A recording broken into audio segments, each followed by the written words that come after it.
Why you can't control your thoughts. The witness technique that actually works. Right now, as you're reading this, there's a voice in your head commenting on these very words. Maybe it's agreeing, maybe it's skeptical, maybe it's already wandering off to think about what you'll have for dinner tonight. And here's the shocking truth that will change everything you think you know about your mind. That voice isn't you. Those thoughts aren't under your control. And every attempt you've made to control them has actually made the problem worse.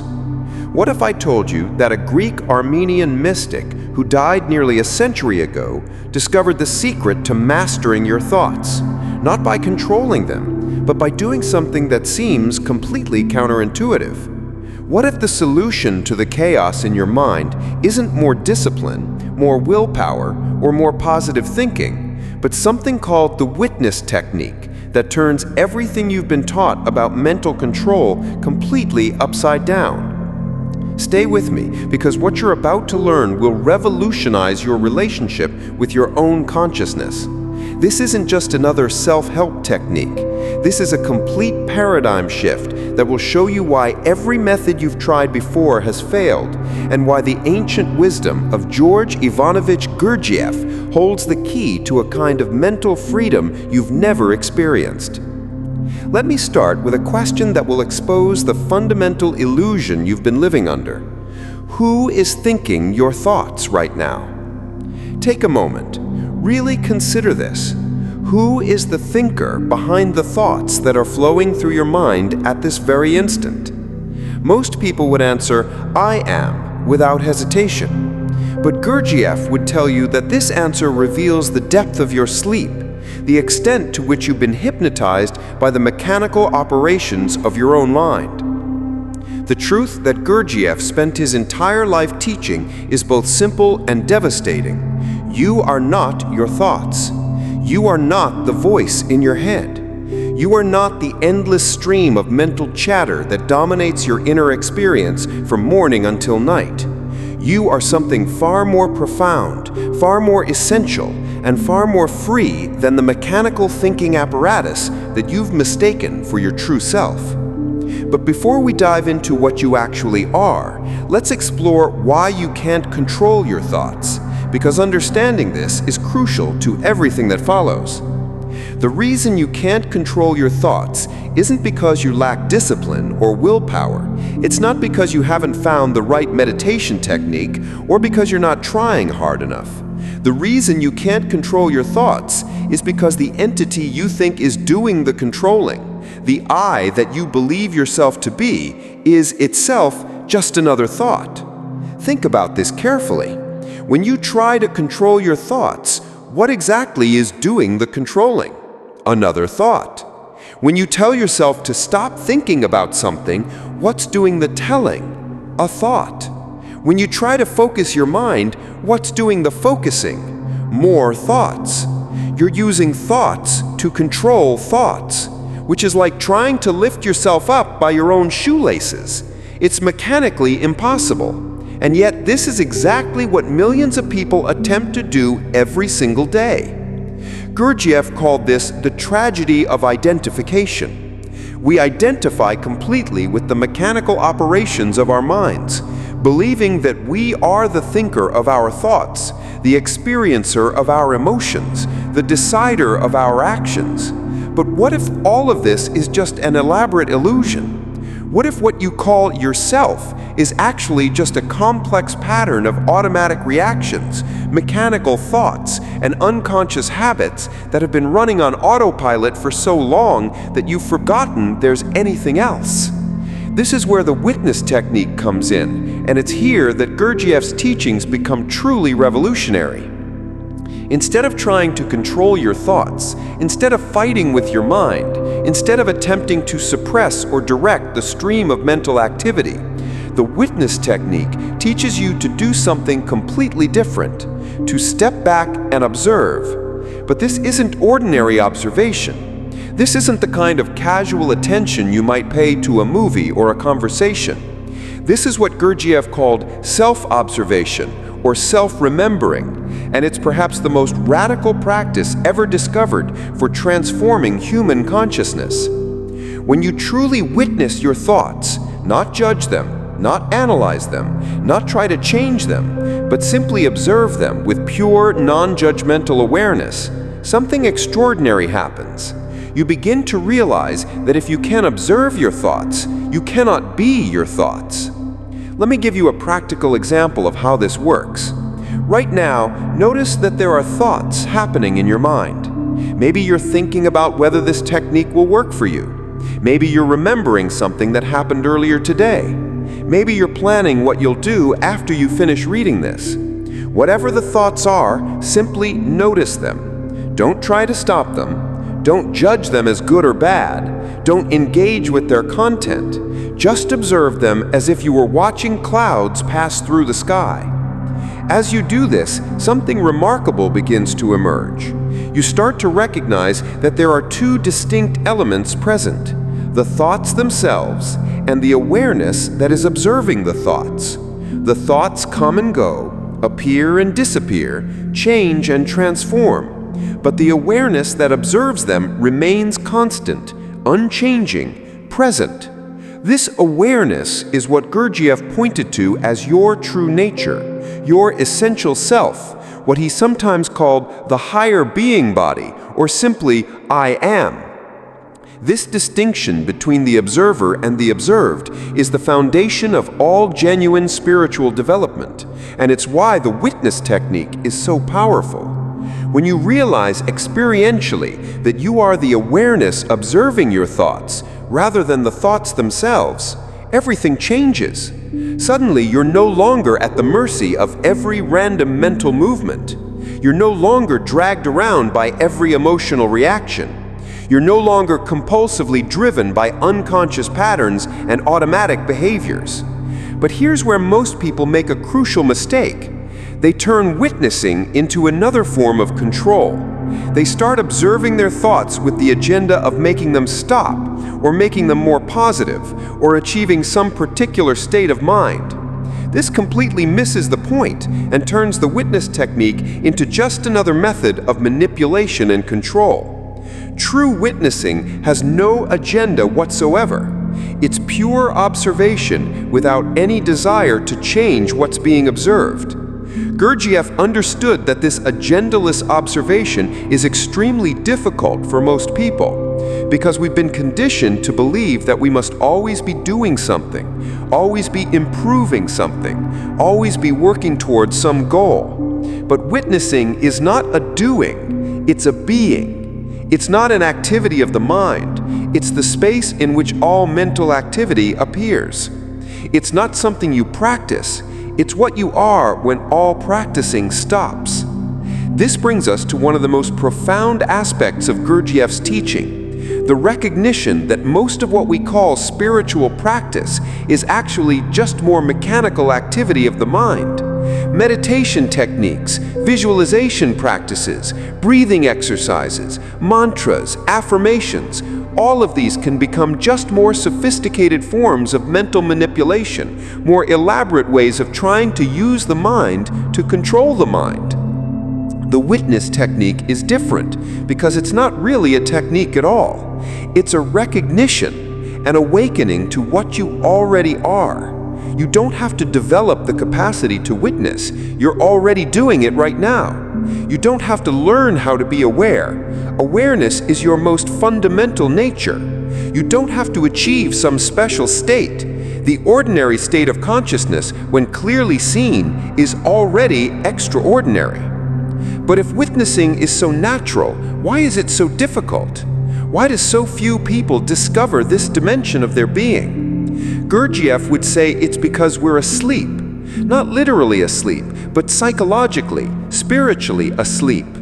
We're so identified with the content of our experience, our thoughts, emotions, sensations, memories, fantasies, that we never notice the awareness in which all this content appears. It's like being so fascinated by the movie on the screen that you forget about the screen itself. The movie couldn't exist without the screen, but the screen is so fundamental, so obvious, that it becomes invisible. Similarly, thoughts couldn't exist without awareness, but awareness is so basic to our experience that we completely overlook it. The process of awakening to your true nature as pure awareness isn't complicated, but it does require what Gurdjieff called conscious suffering. This doesn't mean unnecessary pain or self-inflicted misery. It means the willingness to face the uncomfortable truth about the mechanical nature of your ordinary consciousness. It means being willing to see how completely you've been identified with thoughts and emotions that arise and pass away automatically, without any real input from your deeper intelligence. Most people avoid this kind of honest self-observation because it can be initially unsettling. When you start to really witness your thoughts, you begin to see how chaotic, repetitive, and often neurotic they actually are. You start to notice how much of your mental activity is just recycled material from the past, endless variations on the same basic themes of desire, fear, judgment, and fantasy. You begin to recognize how little control you actually have over the stream of consciousness that you've always assumed was yours. But this initial disillusionment is actually the beginning of genuine freedom. As long as you're identified with your thoughts, you're at their mercy. When you realize that thoughts are just temporary movements in the space of awareness, you're no longer compelled to believe them, follow them, or be disturbed by them. They become like weather patterns in the sky of consciousness, sometimes stormy, sometimes calm, but always changing, always temporary. This is where the witness technique becomes truly transformative. As you develop the capacity to observe your thoughts without identification, you begin to notice something remarkable. The thoughts themselves start to settle naturally, not because you're trying to make them settle, but because your non-judgmental observation removes the fuel that keeps them spinning. Most thoughts are perpetuated by resistance or attachment. We either push them away, which gives them energy, or we grab onto them, which also gives them energy. But when you simply witness them with complete neutrality, they begin to exhaust themselves. It's like stopping fighting with a bully. Without the resistance to push against, the aggressive energy simply dissipates. Gurdjieff taught that this natural settling of mental activity reveals deeper and deeper layers of consciousness. Beneath the surface chatter of everyday thinking, there are more subtle movements of mind. Beneath those, there are even more refined layers of awareness. And at the deepest level, there is what he called the essence, your original nature before it was covered over by layers of conditioning, programming, and identification. But accessing these deeper levels isn't a matter of technique or effort. It's a matter of surrender. Not the kind of passive resignation that gives up on life, but the active surrender that stops trying to be what you're not and allows what you are to be revealed. This is perhaps the most difficult aspect of the witness technique for most people to understand, because we've been conditioned to believe that all valuable things must be achieved through effort and struggle. The paradox of awakening is that it requires tremendous dedication and commitment, but the actual moment of recognition happens in complete effortlessness. You can spend years preparing the ground through self-observation and witnessing, but the shift into pure awareness happens spontaneously, without any doing on your part. It's like spending a long time cleaning a mirror. The cleaning requires effort, but the reflection appears effortlessly once the surface is clear. This is why Gurdjieff emphasized the importance of work on oneself, not work in the sense of forcing or struggling, but work in the sense of patient, persistent attention to the mechanics of your own consciousness. The witness technique is this work in its purest form. Every moment that you choose to observe rather than identify, every time you step back into awareness rather than getting lost in the content of experience, you're doing the most fundamental work possible, the work of awakening to your true nature. But what does this actually look like in daily life? How do you apply the witness technique when you're stuck in traffic, dealing with difficult people, facing financial pressures, or handling the 1,001 challenges of ordinary existence? This is where Gurdjieff's teaching becomes intensely practical. The beauty of the witness technique is that it doesn't require special conditions or circumstances. You can witness your thoughts while washing dishes, driving to work, having a conversation, or lying in bed at night. In fact, ordinary life provides the perfect laboratory for developing this capacity because it's in the midst of everyday challenges that identification is strongest and the need for awakening is most urgent. When you're caught in a traffic jam and notice anger arising, instead of either suppressing the anger or indulging in it, you can simply witness it. You can observe the physical sensations, the mental stories, the emotional energy without becoming identified with any of it. You remain as the awareness in which anger appears, and from this perspective, anger becomes just another temporary phenomenon rather than a defining characteristic of who you are.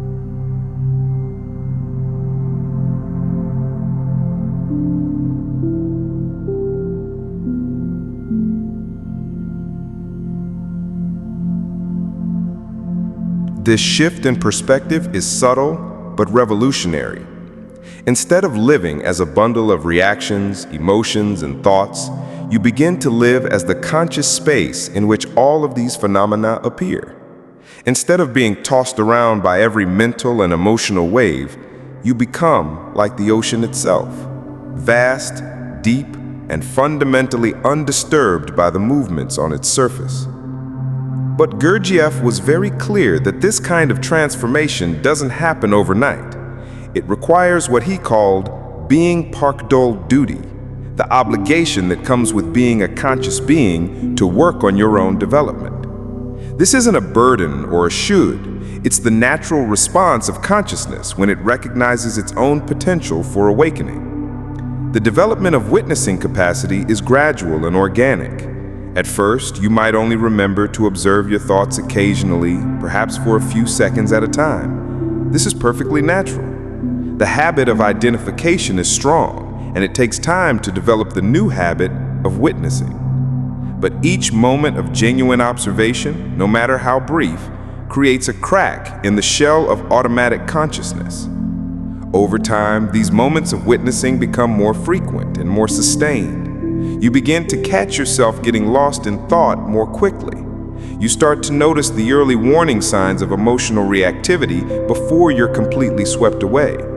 You develop what Gurdjieff called presence of mind, the capacity to remain conscious and aware even in the midst of challenging circumstances. This is where the witness technique reveals its true power. As your capacity for observation develops, you begin to have genuine choice in how you respond to life.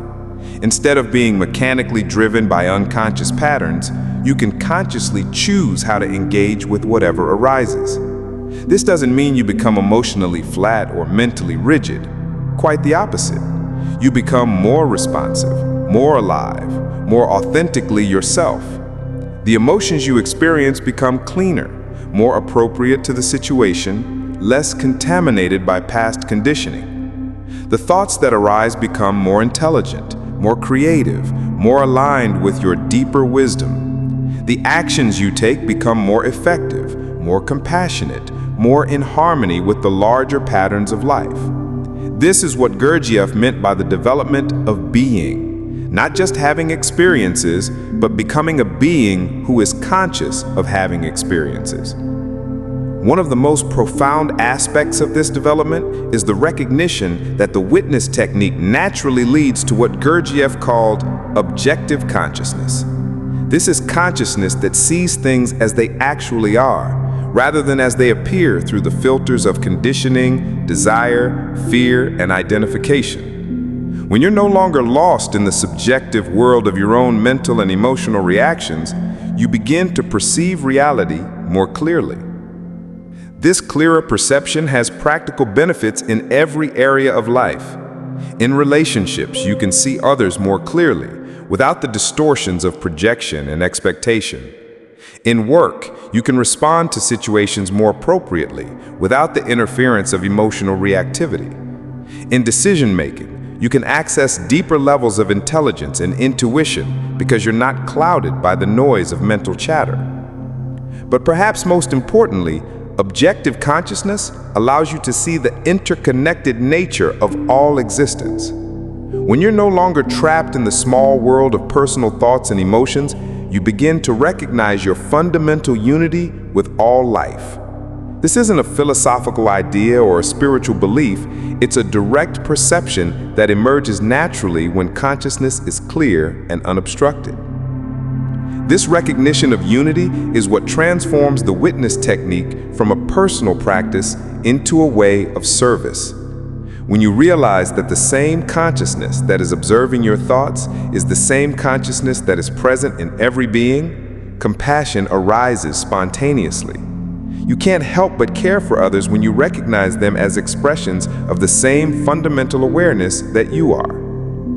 Gurdjieff taught that this kind of awakened consciousness is not just personally beneficial, it's essential for the evolution of humanity as a whole. In a world that seems increasingly driven by unconscious reactions, automatic behaviors, and mechanical patterns, the presence of individuals who have awakened to their true nature becomes a powerful force for transformation. But this transformation doesn't happen through preaching or trying to change others. It happens through embodiment, by living as an example of what conscious awareness looks like in human form. When you're established in witnessing consciousness, your very presence becomes a reminder to others of their own deeper nature. You become what Gurdjieff called a magnetic center, a source of conscious influence that naturally attracts others who are ready for awakening. This is why the witness technique is not just a personal practice, but a contribution to the collective evolution of consciousness. Every moment that you choose awareness over identification, every time you remain present rather than getting lost in mental activity, you're not just freeing yourself, you're contributing to the awakening of the whole human family. The beauty of Gurdjieff's approach is that it's completely practical and down to earth. You don't need to believe in any particular philosophy or religion. You don't need to adopt any special lifestyle or join any organization. You simply need to begin observing your own consciousness with the same kind of objective attention that a scientist might bring to studying a natural phenomenon. This scientific approach to self-observation is one of the most valuable aspects of the witness technique. Instead of relying on beliefs, hopes, or spiritual fantasies, you can directly investigate the nature of your own consciousness. You can discover for yourself whether thoughts can be controlled, whether you are identical with your mental activity, whether there is something in you that remains constant while everything else changes. The evidence will speak for itself. As you begin to witness your thoughts consistently, you'll discover that they arise and pass away without any input from your conscious will.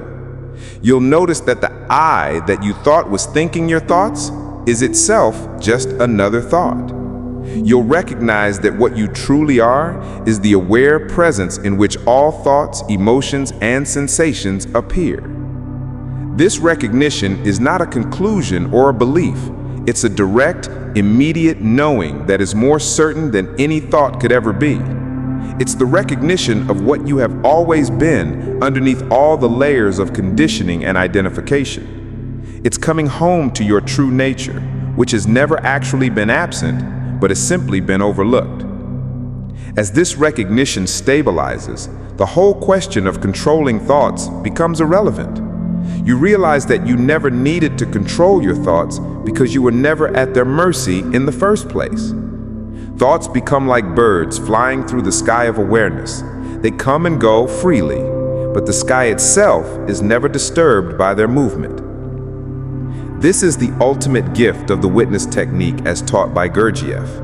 Not the ability to control your thoughts, but the recognition that you are something far greater than anything that could ever need to be controlled.